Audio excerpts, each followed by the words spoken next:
Your Excellency, the Governor of New South Wales, Marie Bashir, Members of Parliament, Special Guests, youth parliamentarians, family and friends. It is a great honour to attend the 10th anniversary of YMCA New South Wales Youth Parliament. This program started its planning stages back in 2001. Not long after I started working for the Y. After finding out the YMCA was running this program in all states, I decided New South Wales should have this great program. With support from YVIC and especially Peter Newley, who helped me with the initial documentation and the planning started.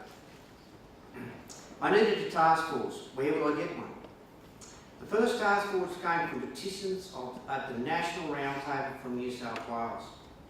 They were Sarah, who was our first youth governor, and everyone who was at those early days always remembers Sarah and her pink outfits that she liked to wear. We had Will, Nadia, Tim, Victoria, Jacqueline, Stephanie, Hassan, Luella, Emily and Oliver. They were our first task force that came from that roundtable. They were really the truly frontiers in establishing youth parliament. In fact, our first meeting was held here at New South Wales Parliament House.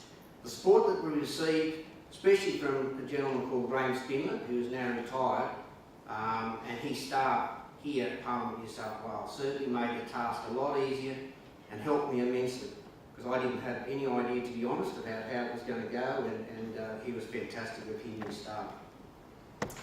The participants in year one, they came from mainly teams. They were from Napa Hunter, Newcastle, Port Macquarie, Foster, Batemans Bay, Cooma, Dubbo, and we had 3 teams from Sydney. We had 63 youth parliamentarians participate in our first YMCA New South Wales Youth Parliament. In the first year, training was done on the road. We actually had trips to Dubbo, Newcastle, Foster, Cooma and other locations with the task force to present that training. I still remember those cold early starts from Camp Yarramundy at 4 o'clock in the morning, catching the bus into the city. One of the special things I remember about Youth Parliament when I was involved was that each year so many participants wanted to come back the next year and volunteer in the task force. We always had so many that we couldn't accommodate all of them. They were so passionate about the program, the youth of New South Wales were given the opportunity to debate a bill in Parliament House, New South Wales. Now, 10 years later, with over 800 participants who have been part of the program, this year we'll see the 100th bill debated. Everyone should feel very proud of your work in developing your bills and debating them with the passion that you feel strongly about. It's great to see 3 bills: Age of Sexual Consent Bill in 2002, the IR Bill in 2005, the Juvenile Justice Bill in 2006, being adopted by the government. So who's not to say that one of your bills will not be adopted by the government in the future? This has given the youth of New South Wales the chance to have a say in what they feel very strongly about.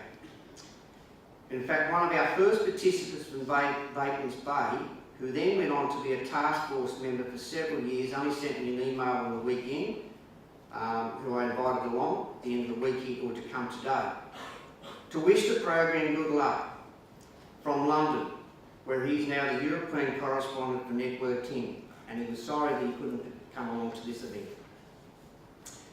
That's where the friendship is gained that you will gain in many years, that he has gained and so passionate. 10 years later, he's still inquiring about the program. He said it was the highlight of his life to be involved with Youth Parliament. In closing, I would also like to thank the support from members of Parliament who have volunteered to be the speaker for the 100 bills and other involvement. And especially Annie and Joel, who carried on the great work and developed the program any better. I would like to say that I will look back at my working life and say this is definitely one of the highlights of my career and fond memories of a great program which I feel passionate about. Please treasure every moment as a once-in-a-lifetime experience, and maybe one day my grandchildren will get the opportunity and I may be sitting up there watching it.